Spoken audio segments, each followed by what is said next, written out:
ધારાસભ્ય શ્રી કાકડભાઈ, ઉપસ્થિત મહેમાનો, વિદ્યાર્થી વાળો ભાઈઓ બહેનો, વાલા ગ્રામજનો, આમંત્રિત મહેમાનો, આપણે જે શાળાનું નવું મકાન ઉદ્ઘાટન થઈ રહ્યું છે ત્યારે આપણી વચ્ચે સૌ બોલી ગયા, પરંતુ હું ટૂંકમાં ખાલી વિગત આપું છું કે જે કામ તમામને 8 થી 10 કોપી મોકલેલી અને એના કારણે એ કાર્યવાહી ઝડપી થઈ અને આપણે જ્યારે એ હજુ પણ કદાચ 1-2 વર્ષ લંબાતે, પરંતુ બધાના પ્રયત્નોથી આપણે સૌ આ શાળાનું મકાન જોઈ રહ્યા ત્યારે આપ સૌ જ્યારે અહીંયા બાળકો આવ્યા છે ત્યારે આપણા સૌ વાલીઓએ આપણા બાળકને શિસ્ત માટે અને શાળાના સંસ્કાર આપવા માટે આપણી પૂરેપૂરી જવાબદારી છે. જ્યારે છોકરા આપણી શાળામાં આવશે અને સંસ્કારોને આવશે ત્યારે આપણે એના પર પૂરેપૂરું ધ્યાન આપીશું તો ખરેખર બાળક આપણું આગળ વધવાનું છે. ઉદઘાટન રામજી મંદિરમાં જે પ્રાણ છે એનું યાદગીરી રૂપે રહે સ્કૂલમાં પણ એના માટે એક બજરંગબલીનું અને રામનો ફોટો આપવા માંગે છે અને સાથે ઘડિયાળ પણ પ્રેઝન્ટ આપવા માંગે છે. આપણે શાળા પરિવાર વતી સ્વીકારીએ છીએ.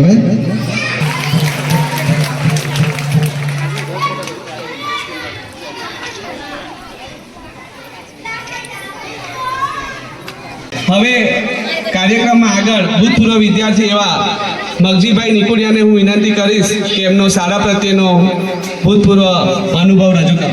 મગજીભાઈ. જય ગરવી ગુજરાત. સમગ્ર લુહેરી ગામના તમામ વાલીઓ, બાળકો ને મારા કોટી કોટી વંદન. તો આજના આ લુહેરી પ્રાથમિક શાળાના 70 વર્ષ પૂર્ણ થયા છે એવી શાળા આજે આપણે અહીંયા જે નવનિર્માણ શાળાની નવી શાળાનું નવનિર્માણ થયું છે આપણે જોઈ રહ્યા છે. એ નિમિત્તે આજે જે આ શાળા માટે સ્થાપના દિનની ઉજવણી અને આપણા આજે કાર્યક્રમ છે એ ત્રિવેણી કાર્યક્રમ છે. કેમ કે એમાં આજે સમગ્ર ભારતમાં નહીં પણ વિશ્વમાં પણ એવા અહિંસા અવતારી પુરુષ એવા રામ, એ અંસારી પુરુષ જ્યારે આપણા સમગ્ર ભારત દેશની આ ભૂમિ પર પાવન ભૂમિ કરીને સમગ્ર લોકોમાં જે આધ્યાત્મિક ઉર્જા પ્રાપ્ત બધાને થઈ છે એવા રામલલ્લાના આજે પ્રાણ પ્રતિષ્ઠા તો એમ તો ભૂમિ પર થયેલા જ અને થઈ ગયા, પણ આજે આ મોદી જે રીતસરની કાર્યવાહી કરીને એમનું આજે ભવ્ય અને દિવ્ય અયોધ્યા મુકામે મંદિરની પ્રાણ પ્રતિષ્ઠા થઈ રહી છે. આપણે લાખો લોકો વંદન કરીએ આ રામલલ્લાને. અને એવા જ અંસારગરીઓ ઘણા થઈ ગયા, એમાંના આ રામના ત્રેતાયુગમાં થઈ ગયા અને એમને આજે જ્યારે યાદ કરીએ પછી આપણા આ સ્કૂલનો જે સ્થાપના વર્ષ એટલે કે જે મૂળ પાયો અહીંયા નાખ્યો આ લુહેરી ગામમાં સ્થાપના જે સ્કૂલની થઈ એનું આજે આપણે યાદગીરી કરવાની છે અને આપણા લોકાર્પણ શાળાની સુંદર રમણીય શાળા બની ગઈ છે એની યાદ કરીએ. આ ત્રિવેણી સંગમમાં આપણે સૌ ઉપસ્થિત થયા છે તેવા આજના સમારંભના પ્રમુખ મહાશય, આપણા ઉદ્ઘાટક અને તાલુકા પંચાયતના પ્રમુખ એવા પિયુષભાઈ અહીંયા ઉપસ્થિત રહ્યા હતા. એ ગયા છે પણ એમની આ સ્થિતિએ ઉપસ્થિત રહ્યા એ બદલ એમને આપણે ખૂબ ખૂબ અભિનંદન છે. હવે બીજા આપણા અહીંયાના શાળાના ભણી ગયેલા ભૂતપૂર્વ વિદ્યાર્થી આપણા ચંદુભાઈ સાહેબ શ્રી કે જેઓ હંમેશ માટે એક એવો પણ નિવૃત્ત શિક્ષક તરીકે રહી ચૂક્યા છે, તો એમને પણ શિક્ષણનો બહોળો અનુભવ છે.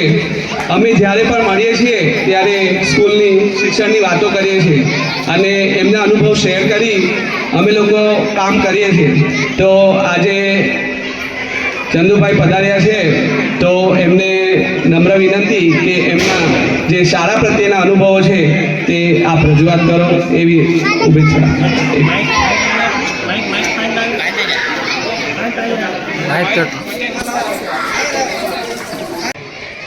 ગામના સરપંચ શ્રી ભાવનાબેન, શાળાના આચાર્ય શ્રી, શિક્ષક મિત્રો, એસએમસીના તમામ સભ્યો અને ડાયસ પર બિરાજમાન તમામ આમંત્રિત મહેમાનો,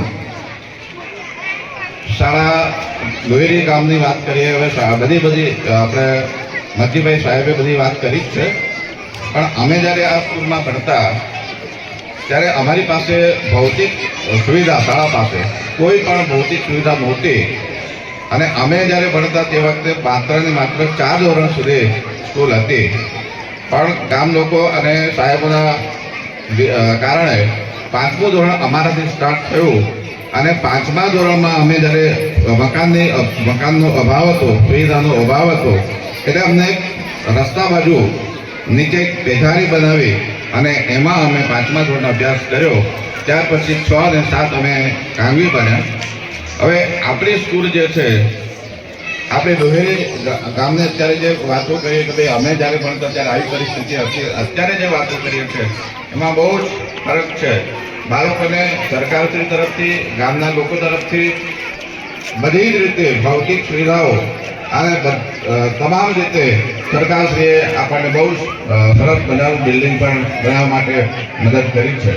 પણ અમે જ્યારે ભણતા ત્યારે સાહેબ એવી એક વાત હતી કે ભાઈ અમને ભણવા માટે રૂપિયો નહોતો મળતો, કળા માટે રૂપિયો નહોતો મળતો. અને એ સમયના વાદે, એ સમયના અમારા મા બાપ મજૂરી કરીને અને દાળ જુવારના રોટલા ખવડાવીને અમે અહીંયા સુધી પહોંચ્યા છીએ. એટલે બહુ સ્ટ્રગલ કરીને, ભયંકર સ્ટ્રગલ અમે વેઠી છે. જે છેલ્લે સુધી હું જ્યારે ભણતો ત્યારે મારા પગમાં બેડ સુધી મારા પગમાં સ્લીપર જ હતી, પણ કમ્પલસરી બૂટ પહેરવું પડે, લેસન આપવા જવું પડે. એટલે એ સમયે ફર્સ્ટ ટાઈમ મેં બૂટ પહેર્યા હતા. એટલે અમે જે ભણતા એમાં બહુ સ્ટ્રગલનો સામનો કરેલો છે. અને એ પરિસ્થિતિનો સામનો કરીને પણ અમે આગળ વધ્યા છે. આપણી જે મહેચ્છા છે, એ મહેચ્છા જો હોય, મન હોય તો મારવે જવાય કહેવત છે. આપણી જો મહેચ્છા હોય તો આપણે એને પાર કરી જ શકાય છે. એટલે આપણે ગામના વાલીઓ, શિક્ષક મિત્રો એ માત્ર ગાઈડ આપવાનું કામ કરે છે. શિક્ષક મિત્રો એ આગળ જવાનું કામ કરે છે. શિક્ષક મિત્રો એ સમગ્ર બાળકને આપણે હોશિયાર બનાવી શકે, બનાવવાનું કામ એ શિક્ષક મિત્રો નથી.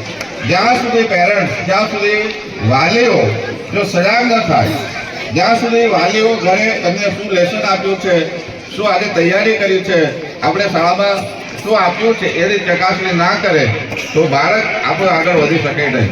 માત્ર શિક્ષક ઉપર આપણે જે ઢોળીએ છીએ એ શિક્ષક માત્ર જવાબદાર નથી. શિક્ષક સારું ભણાવે છે અને શિક્ષકો એ ખરેખર ખૂબ જ માનવીય છે. ઘણા બધા સારા આપણા સ્કૂલમાં શિક્ષકો છે. એટલે આપણે, હું એટલું જ કહીશ કે વાલીઓ છે એ વાલીઓ કોઈ પણ ફરિયાદ હોય, કોઈ પણ એ હોય તો આપણે માત્ર ને માત્ર એને આપણે શાળાને કક્ષાએ રજૂ કરી અને આપણે કેમ શાળાને સહકાર આપવો, શિક્ષકોને કેવી રીતે સહકાર આપવો, એ પ્રયત્નો કરી અને શાળામાં આપણા બાળકને શિક્ષણ આપવું જોઈએ. એટલે બાળકો છે એ બાળકો ભૂલ કરે ખરા, પણ આપણા એટલે કે વાલીઓ છે એ વાલીઓ જો સહકાર આપશે તો આ જ સ્કૂલ, આ જ બાળકો અને આ જ મારા શિક્ષક મિત્રો છે એ શિક્ષક મિત્રો કદાચ એમાંથી આપણે ભવિષ્યમાં જે સારી પોસ્ટ પર અથવા તો ઊંચી પોસ્ટ પર અથવા તો રાષ્ટ્રપતિ પણ બની શકે છે. એટલે અંતે હું એટલું જ કહીશ કે આપણે માત્ર શિક્ષકો પર ન હોતા, આપણે વાલીઓ છે એ વાલીઓ સજાગ રહી અને બાળકને આપણે તકેદારી રાખવી જોઈએ. અસ્તુ. જય હિન્દ, જય ભારત. તો ચંદુભાઈનું સૂચન હંમેશા માટે અમારા માટે હોય છે. અને એ એકચ્યુઅલી અમારા નેબર પણ છે, એટલે અવારનવાર અમારી એમના જોડે શિક્ષણની અને સ્કૂલની વાતો થતી રહેતી હોય છે. તો હંમેશા માટે એમણે અમારું ગાઈડલાઈન કર્યું છે. તો આ તકે ચંદુભાઈનો હું ખૂબ ખૂબ આભાર માનું છું. જેટલું પણ બને એટલું એને ગાઈડ કરીએ છીએ. સો જેની અંદર પણ આવી સુસુપ્ત શક્તિઓ, ડાન્સ, ડ્રામા કે કોઈ પણ ફિલ્ડમાં હોય તો એ આ માધ્યમથી આપણે એને બહાર લાવી શકીએ. તો આ રીતે દરેક વાલીઓને મોટિવેશન મળે કે એમને પણ એમના બાળકની અંદર કંઈક આવું છુપાયેલું હોય તો અમને પણ એટલીસ્ટ કહી તો અમે એમને સપોર્ટ કરી કંઈક આગળ પરફોર્મન્સ કરાવી શકીએ. તો ખૂબ ખૂબ આભાર એમ ધ્રુવીને અને એમના માતા પિતાને પણ કે જેઓ એમને ખૂબ સપોર્ટ કરે છે. આભાર. તો હું અંતમાં આ કાર્યક્રમની આભાર વિધિ માટે શાળાના શિક્ષક શ્રી સુભાષ સાહેબને વિનંતી કરીશ કે આપ આભાર વિધિ રજૂ કરો. સૌને નમસ્કાર. જય શ્રી રામ. એક વાર ભગવાન રામની જય બનાવી લઈએ. ભગવાન જય શ્રી રામ કી. સૌપ્રથમ તો આજના પ્રમુખશ્રી એ આપણે સમય દાન આપી આપણા કાર્યક્રમને બિરદાવવા માટે જે સહયોગ આપ્યો એ બદલ એમનો પણ ખૂબ ખૂબ આભાર. અને આ નવા ઓરડાના નિર્માણ માટે આપણા ગામના જે 5 પાંડવ છે એમાં શ્રી મણિભાઈ, મગજીભાઈ, ધાકલભાઈ અને ગણપતભાઈ એઓએ ટાર્ગેટ રાખ્યો કે આપની આવતી 22 તારીખમાં આપનું કામ ખરેખર પૂર્ણ થવું જ જોઈએ અને એના માટે છેક ગાંધીનગર સુધી જવા માટે પણ અમે તૈયાર છીએ. અને એ લોકોએ સતત પુરુષાર્થ અને મહેનત કરી આપણું આ જે કામ છે એ લોકોના ટાર્ગેટ પ્રમાણે પૂરું થયું છે. એમનો પણ ખૂબ ખૂબ આભાર. અને બીજું કે આપણા અહીંયા જે રંગબેરંગી મંડપ છે એ મંડપ માટે જે સહયોગ આપનાર રમેશભાઈ કનુજા એમનો પણ ખૂબ ખૂબ આભાર વ્યક્ત કરું છું. તેમજ કાંકરી જે સાવણના ભાઈઓ છે એને પણ એ લોકોએ સરસ વ્યવસ્થા કરી છે એમનો પણ ખૂબ ખૂબ આભાર. અને બીજું આપણા ગામના તમામ ભાઈઓ બહેનો અને વડીલોએ આ શાળાના વિકાસ માટે ફૂલ નહીં પણ ફૂલની પાકડી આપી એમાં સહયોગી થયા છે નામી અનામી એમનો પણ હું અહીંથી ખૂબ ખૂબ આભાર વ્યક્ત કરું છું. અને આ સાથે શાળાના બાળકોએ જે ખૂબ મહેનત ઉઠાવી અને કાર્યક્રમને આપણે મનોરંજન પૂરું પાડ્યું એમાં શાળા પરિવાર, શિક્ષકો, બાળકોનો પણ ખૂબ ખૂબ આભાર વ્યક્ત કરું છું. અને અંતે હું એટલું કહેવું કે કાર્યક્રમના અંતે આપણે જે પ્રીતિ ભોજન છે અને પ્રીતિ ભોજન માટે આપણા ગામના ગણપતભાઈએ જે જહેમત ઉઠાવી અને આપણે જે પ્રસાદ આપવાના છે અને વ્યવસ્થા કરી છે એ ગણપતભાઈનો પણ હું ખૂબ ખૂબ આભાર વ્યક્ત કરું છું. અને ગામના આપણા મંદિરના જે પૂજારી છે મહારાજશ્રી એમણે પણ મંત્રોચ્ચાર સાથે યથાશ્રી અહીંયા સહયોગ આપ્યો છે એનો પણ હું ખૂબ ખૂબ આભાર વ્યક્ત કરું છું.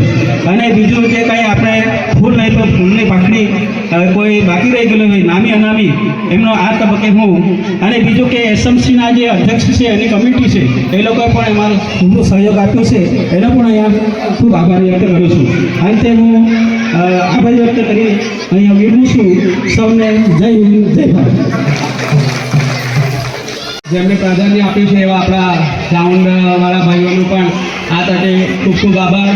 અને સમગ્ર સંચાલનને આપણી યુટ્યુબ ચેનલ ઉપર આજે સબસ્ક્રાઈબ કરવા માટે જવાના છે એવા ભાઈ શ્રી રાજુભાઈનું પણ આ તકે હું આભાર માનું છું. અને અંતમાં આપ સૌ અહીંયા અમારું ઇન્વિટેશનને માન આપી સૌ વાલીઓ પધાર્યા અને અમારા કાર્યક્રમને શોભા આપી તે બદલ આપ સૌ ગ્રામજનો, એસએમસી અને સૌ મહાનુભાવોનો આ તકે ખૂબ ખૂબ આભાર.